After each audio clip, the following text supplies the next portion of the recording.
ಎಲ್ಲರಿಗೂ ನಮಸ್ಕಾರ. Amitha's kitchen and life ಸ್ಟೈಲ್ಗೆ ಸ್ವಾಗತ. ಸ್ನೇಹಿತರೆ, ನೋಡಿಲಿ 1.5 ಪಾವಿನಷ್ಟು ಅಕ್ಕಿಯನ್ನು ಒಂದು 5 ಗಂಟೆ ನೆನೆ ಹಾಕಿ ಚೆನ್ನಾಗಿ ವಾಶ್ ಮಾಡಿ ಇಟ್ಕೊಂಡಿದ್ದೇನೆ. ಒಂದು 4-5 ಸಲ ವಾಶ್ ಮಾಡಿದ್ದೇನೆ. ಇದರ ತಿಳಿ ನೀರು ಬರಬೇಕು, ಆ ತನಕ ನಾವು ಇದನ್ನು ವಾಶ್ ಮಾಡಬೇಕು. ಹಾಗೆ ನೋಡಿ, ಈ ಕಪ್ಪಲ್ಲಿ 1.5 ಕಪ್ಪಿನಷ್ಟು ಬೆಳ್ತಿಗೆ ಅಕ್ಕಿ ತಗೊಂಡಿದ್ದೇನೆ. ಅದರಲ್ಲಿ ಈಗ ನೋಡಿ 3/4 ಕಪ್ಪಿನಷ್ಟು ಅನ್ನ ತಗೊಂಡಿದ್ದೇನೆ, ವೈಟ್ ರೈಸ್ ತಗೊಂಡಿದ್ದೇನೆ. ಇದನ್ನು ಇದಕ್ಕೆ ಹಾಕುವ. ಅಕ್ಕಿ ತಗೊಂಡ ಕಪ್ಪಲ್ಲಿ 1/4 ಕಪ್ಪಿನಷ್ಟು ತೆಂಗಿನಕಾಯಿ ತುರಿ ತಗೊಂಡಿದ್ದೇನೆ. ಬರೀ ಬಿಳಿ ಭಾಗ ಮಾತ್ರ ತಗೊಂಡಿದ್ದೇನೆ. ಇವಾಗ ಇದನ್ನೆಲ್ಲ ಒಮ್ಮೆ ಚೆನ್ನಾಗಿ ಮಿಕ್ಸ್ ಮಾಡುವ. ಒಂದಕ್ಕೊಂದು ಬೇರೆ ಹಾಗೆ ಒಮ್ಮೆ ಚೆನ್ನಾಗಿ ಮಿಕ್ಸ್ ಮಾಡುವ. ಅಕ್ಕಿ ಸಹ ಚೆನ್ನಾಗಿ ತೊಳೆದಿರಬೇಕು, ತಿಳಿ ನೀರು ಬರೋ ತನಕ ತೊಳೆದಿರಬೇಕು. ಹಾಗೆ ಇಲ್ಲಿ ವೈಟ್ ರೈಸ್ ಕೂಡ ತಗೊಂಡಿದ್ದೇನೆ. ಹಾಗೆ ತೆಂಗಿನಕಾಯಿ ತುರಿ ಬಿಳಿ ಭಾಗ ಮಾತ್ರ ತಗೊಂಡಿದ್ದೇನೆ. ನೋಡಿ, ಇದಕ್ಕೆ ಇವಾಗ ನೋಡಿ ಚೆನ್ನಾಗಿ ಮಿಕ್ಸ್ ಆಯಿತು. ಇವಾಗ ನಾನಿಲ್ಲಿ ಮಿಕ್ಸರ್ ಜಾರಿಗೆ ಅಕ್ಕಿಯನ್ನು ಹಾಕಿಕೊಂಡಿದ್ದೇನೆ. ಪೂರ್ತಿ ಅಕ್ಕಿ ಹಾಕಲಿಲ್ಲ, ಅರ್ಧದಷ್ಟು ಅಕ್ಕಿಯನ್ನು ಹಾಕಿಕೊಂಡಿದ್ದೇನೆ. ಹಾಗೆ ನೀರನ್ನು ಕೂಡ ಹಾಕಿ ಇನ್ನಿದ್ದನ್ನು ನಯವಾಗಿ ರುಬ್ಬಿಕೊಂಡು ಬರುವ. ಇವಾಗ ಇಲ್ಲಿ ಅಕ್ಕಿಯನ್ನು ನಯವಾಗಿ ರುಬ್ಬಿಕೊಂಡಿದ್ದೇನೆ. ಇದನ್ನೀಗ ಒಂದು ಪಾತ್ರೆಗೆ ಹಾಕಿಕೊಳ್ಳುವ.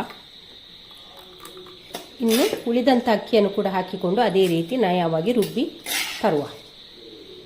ಇವಾಗ ಇದಕ್ಕೆ ರುಚಿಗಾಗುವಷ್ಟು ಕಲ್ಲುಪ್ಪನ್ನು ಕೂಡ ಸೇರಿಸ್ತಾ ಇದ್ದೇನೆ. ನೀರು ಕೂಡ ಹಾಕಿ ನಯವಾಗಿ ಮೊದಲು ಯಾವ ರೀತಿ ರುಬ್ಬಿದ್ದೇವೆ ಅದೇ ರೀತಿ ಇದನ್ನು ಕೂಡ ರುಬ್ಬಿಕೊಂಡು ಬರುವ. ಇವಾಗ ಇಲ್ಲಿ 2ನೇ ಸಲ ರುಬ್ಬಿದ್ದನ್ನು ಕೂಡ ಹಿಟ್ಟನ್ನು ಪಾತ್ರೆಗೆ ಹಾಕ್ತಾ ಇದ್ದೇನೆ. ಈಗ ಇಲ್ಲಿ ಮಿಕ್ಸರ್ ಜಾರ್ ತೊಳೆದಂಥ ಸ್ವಲ್ಪ 2 ಟೇಬಲ್ ಸ್ಪೂನ್ ಅಷ್ಟು ನೀರನ್ನು ಇದಕ್ಕೆ ಹಾಕ್ತಾ ಇದ್ದೇನೆ. ಈಗ ಇದಕ್ಕೆ 1 ಸ್ಪೂನ್ನಷ್ಟು ಸಕ್ಕರೆಯನ್ನು ಹಾಕ್ತಾ ಇದ್ದೇನೆ. ಇವಾಗ ಎಲ್ಲವನ್ನು ಕೂಡ ಒಮ್ಮೆ ಚೆನ್ನಾಗಿ ಮಿಕ್ಸ್ ಮಾಡುವ. ಚೆನ್ನಾಗಿ ಒಮ್ಮೆ ಕೈ ಹಾಕಿ ಒಮ್ಮೆ ಚೆನ್ನಾಗಿ ಮಿಕ್ಸ್ ಮಾಡಿದ್ರೆ ಆಯಿತು. ಒಂದು 2 ನಿಮಿಷ ಆದರೂ ಇದನ್ನು ಚೆನ್ನಾಗಿ ಮಿಕ್ಸ್ ಮಾಡಬೇಕು. ಸಕ್ಕರೆ ಎಲ್ಲ ಕರಗಬೇಕು, ಆ ರೀತಿ ಒಮ್ಮೆ ಚೆನ್ನಾಗಿ ಮಿಕ್ಸ್ ಮಾಡುವ. ನೋಡಿ, ಅಕ್ಕಿಯನ್ನೆಲ್ಲ ಚೆನ್ನಾಗಿ ಕಲಸಿಕೊಂಡಾಯಿತು. ಒಂದು 2 ನಿಮಿಷ ಕೈ ಹಾಕಿ ಚೆನ್ನಾಗಿ ಮಿಕ್ಸ್ ಮಾಡಿದ್ದೇನೆ. ಇವಾಗ ಇದಕ್ಕೊಂದು ಪೇಪರ್ ಇಡ್ತೇನೆ. ಪೇಪರ್ ಇಟ್ಟು ಒಂದು ತಟ್ಟೆ ಇಟ್ಟು ಇನ್ನು ಇದನ್ನು ಒಂದು 8 ಗಂಟೆಗಳ ತನಕ ಇದನ್ನು ಹುದುಗಲಿಕ್ಕೆ ಬಿಡುವ. ಇವಾಗ ನೋಡುವ ಹಿಟ್ಟು ಯಾವ ರೀತಿ ಬಂದಿದೆ ಅಂತ. ನಿನ್ನೆ ಹಿಟ್ಟು ರುಬ್ಬಿಟ್ಟದ್ದು. ಹಿಟ್ಟು ನಿನ್ನೆ ರುಬ್ಬಿಟ್ಟದೆ. ಇವತ್ತು ಬೆಳಿಗ್ಗೆ 7 ಗಂಟೆಗೆ ನೋಡಿ ಹಿಟ್ಟು ಚೆನ್ನಾಗಿ ಉಬ್ಬಿ ಬಂದಿದೆ. ನೋಡಿ, ಈ ರೀತಿ ಬಂದಿದೆ ನೋಡಿ. ಇವಾಗ ಇದಕ್ಕೆ ನಾವು ಉಪ್ಪು, ಸಕ್ಕರೆ ಎಲ್ಲವನ್ನು ಹಾಕಿ ಕಲಸಿಟ್ಟಿದ್ದೇವೆ. ಅದ ಕಾರಣ ಹಿಟ್ಟನ್ನು ಪುನಃ ನಾವು ಉಪ್ಪು ಹಾಕಿ ಕಲಸೋದು, ಏನು ಹಿಟ್ಟನ್ನು ಕಲಸೋದು ಬೇಡ. ಒಂದೇ ಸೈಡಿಂದ ತೆಗೆದು ಹಾಕಿದರೆ ಆಯಿತು. ಇವಾಗ ಇಲ್ಲಿ ಒಂದು ಪಡ್ಡು ಕಾವಲಿಯನ್ನು ಸ್ಟವ್ ಮೇಲೆ ಇಟ್ಟಿದ್ದೇನೆ. ಇವಾಗ ಕಾವಲಿಗೆ ಎಣ್ಣೆ ಸವರಿಕೊಳ್ಳುವ. ಸ್ವಲ್ಪ ಎಣ್ಣೆ ಸವರಿದ್ರೆ ಸಾಕಾಗ್ತದೆ.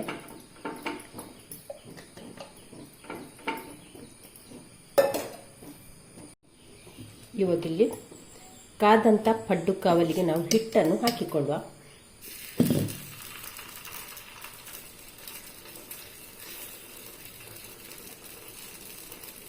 ಫಸ್ಟಿಗೆ ಸೈಡಿಂದ ಹಾಕಿಕೊಳ್ಳುವ. ಯಾಕೆಂದರೆ ಮಿಡ್ಲಿಗೆ ಹಾಕಿದ್ರೆ ಉಂಟಲ್ಲ, ಉರಿ ಜಾಸ್ತಿ ಇರ್ತದಲ್ಲ, ಹಾಗಾಗಿ ಮಿಡ್ಲಿಗೆ ಹಾಕಿದ್ರೆ ಉಂಟಲ್ಲ, ಅಲ್ಲಿ ಗುಳಿ ಬೇಗ ಕಾದಿರ್ತದೆ, ತುಂಬ ಬಿಸಿಯಾಗಿರ್ತದೆ. ಅದ ಕಾರಣಲ್ಲಿ ಬೇಗ ಬೇಯ್ತದೆ. ಹಾಗಾಗಿ ನಾವು ಸೈಡಿಂದಲೇ ಫಸ್ಟಿಗೆ ಹಾಕಿಕೊಂಡು ಬರಬೇಕು. ಆನಂತರ ಮಧ್ಯಕ್ಕೆ ಹಾಕಿದ್ರೆ ಆಯಿತು.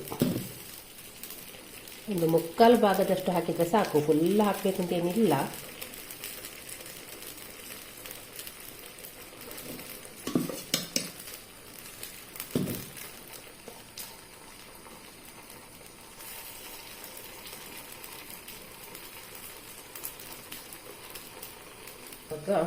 ಹಿಟ್ಟನ್ನೆಲ್ಲ ಹಾಕಿ ಆಯಿತು. ಇವಾಗ ನಾನು ಮುಚ್ಚಳ ಮುಚ್ಚುತ್ತಾ ಇದ್ದೇನೆ. ಮುಚ್ಚಳ ಮುಚ್ಚದೆ ಕೂಡ ಬೇಯಿಸ್ಕೊಳ್ಬೋದು.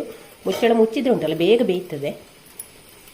ಇವಾಗ ಇಲ್ಲಿ 1 ನಿಮಿಷ ನಂತರ ಮುಚ್ಚಳವನ್ನು ತೆಗಿತಿದ್ದೇನೆ. ಇವಾಗ ಹಿಟ್ಟು ಪೂರ್ತಿ ಬೆಂದಿಲ್ಲ, ಒಂದು ಅರ್ಧದಷ್ಟು ಬೆಂದಿದೆ. ಇವಾಗ ಇದನ್ನೆಲ್ಲ ನಾವು ಮಗುಚಿ ಹಾಕಿಕೊಳ್ಳೋ. ನೋಡಿ, ಈ ರೀತಿ ಆಗಬೇಕು ನೋಡಿ. ಉರಿಯನ್ನು ಜಾಸ್ತಿ ಕೂಡ ಇಡ್ಲಿಕ್ಕಿಲ್ಲ, ಸ್ವಲ್ಪ. ಇವಾಗ ಇದನ್ನೆಲ್ಲ ನಿಧಾನಕ್ಕೆ ಒಮ್ಮೆ ಮಗುಚಿ ಹಾಕಿಕೊಂಡ್ರೆ ಆಯ್ತು. ನೋಡಿ, ಒಳ್ಳೆ ಘಮ ಬರ್ತಾ ಉಂಟು. ಅಂದರೆ ತೆಂಗಿನಕಾಯಿ ಎಲ್ಲ ಹಾಕಿದ್ದೇವೆಲ್ಲ ನಾವು. ತೆಂಗಿನಕಾಯಿ ಎಲ್ಲ ಒಂದು ಸ್ವಲ್ಪ ಬೆಚ್ಚಗಾಗುವಾಗ ಉಂಟಲ್ಲ, ಅದರ ಪರಿಮಳನೇ ಬೇರೆ. ಅಷ್ಟು ಸೊಗಸಾದ ಒಂದು ರೆಸಿಪಿ. ನೀವು ಖಂಡಿತವಾಗಿ ಮಾಡಲೇಬೇಕಾದಂಥ ರೆಸಿಪಿ. ಸುಲಭವಾಗಿ ಮಾಡ್ಬೋದು. ಉದ್ದಿನಬೇಳೆ ಇಷ್ಟಪಡದವರಲ್ಲಿ ಉಂಟಲ್ಲ, ತೆಂಗಿನಕಾಯಿ ಜಾಸ್ತಿ ನಿಮ್ಮಲ್ಲಿ ತೆಂಗಿನಕಾಯಲ್ಲಿದ್ದರೆ ಈ ರೀತಿಯನ್ನು ಒಂದ್ಸಲ ಟ್ರೈ ಮಾಡಿ. ತೆಂಗಿನಕಾಯಿ ವೇಸ್ಟ್ ಆಗುವ ಬದಲು ಇದನ್ನು ಮಾಡ್ಬೋದು. ಹಿಟ್ಟನ್ನೆಲ್ಲ ಮಗುಚಿ ಹಾಕಿಕೊಂಡಾಯಿತು. ಒಂದು ಸ್ವಲ್ಪ ಈ ಗುಳಿಯೊಳಗೆ ಪೂರ್ತಿ ನಿಂತಿಲ್ಲ ನೋಡಿ, ಇದನ್ನೆಲ್ಲ ಒಂದು ಸ್ವಲ್ಪ ಈ ಗುಳಿಯೊಳಗೆ ಇರುವ ಹಾಗೆ ಮಾಡಿಕೊಳ್ಬೇಕು. ಇವಾಗ ನೋಡಿ, ಎರಡು ಬದಿ ಕೂಡ ಹೀಗೆ ಸ್ವಲ್ಪ ಹೊಂಬಣ್ಣ ಬಂದರೆ ಆಯಿತು. ನೋಡಿ, ಎರಡು ಬದಿ ಕೂಡ ಚೆನ್ನಾಗಿ ಬೆಂದಿದೆ. ಇವಾಗ ಇದನ್ನೆಲ್ಲ ನಾವು ತೆಗೆಯುವ.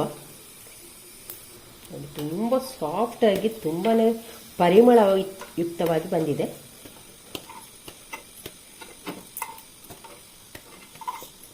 ನಿಮಗೆಲ್ಲ ಪಟ್ಟಣ ಕೂಡ ಈ ರೀತಿ ಮಾಡಿಕೊಳ್ಳುವ. ಇವಾಗ ಇಲ್ಲಿ ಪಡ್ಡುಗೊಂದು ಚಟ್ನಿ ಕೂಡ ಮಾಡಿದ್ದೇನೆ, ಮಾಮೂಲಿ ಚಟ್ನಿ. ತೆಂಗಿನಕಾಯಿ, ಸ್ವಲ್ಪ ಕಡಲೆಪಪ್ಪ ಹಾಕಿದ್ದೇನೆ, ಬೆಳ್ಳುಳ್ಳಿ, ಮೆಣಸು, ಉಪ್ಪು, ಹುಳಿ ಹಾಕಿ ಹೀಗೆ ನಯವಾಗಿ ರುಬ್ಬಿದ್ದೇನೆ. ಅದಕ್ಕೊಂದು ಒಗ್ಗರಣೆ ಕೂಡ ಮಾಡಿದ್ದೇನೆ, ಸಾಸಿವೆ ಮತ್ತು ಬೆಳ್ಳುಳ್ಳಿ, ಕರಿಬೇವು ಹಾಕಿ ಒಗ್ಗರಣೆ ಮಾಡಿದ್ದೇನೆ. ಇವಾಗ ಪಡ್ಡು ನೋಡಿ ಯಾವ ರೀತಿ ಬಂದಿದೆ ನೋಡಿ, ಸಾಫ್ಟಾಗಿ ನೋಡಿ, ಒಳಗೆಲ್ಲ ಸ್ಪಾಂಜಿಯಾಗಿ ಬಂದಿದೆ ನೋಡಿ, ಕಣ್ಣು ಬಿದ್ದು ತುಂಬಾ ಚೆನ್ನಾಗಿ ಬಂದಿದೆ. ಹಾಗೆ ಈ ವಿಡಿಯೋ ಇಷ್ಟ ಆದರೆ ಸ್ನೇಹಿತರೆ ಪ್ಲೀಸ್ ಒಂದು ಲೈಕ್, ಶೇರ್, ಕಮೆಂಟ್ ಮಾಡಿ. ಚಾನಲ್ಗೆ ಯಾರು ಹೊಸಬರಿದ್ರೆ ಪ್ಲೀಸ್ ಸಬ್ಸ್ಕ್ರೈಬ್ ಮಾಡಿಕೊಂಡು ಚಾನಲನ್ನು. ನಾಳೆ ಹೊಸ ಬ್ಲಾಗ್ ಅಥವಾ ರೆಸಿಪಿ ಸಿಗೋಣ. ಅಲ್ಲಿವರೆಗೆ take care, bye bye. Thank you ಸ್ನೇಹಿತರೆ.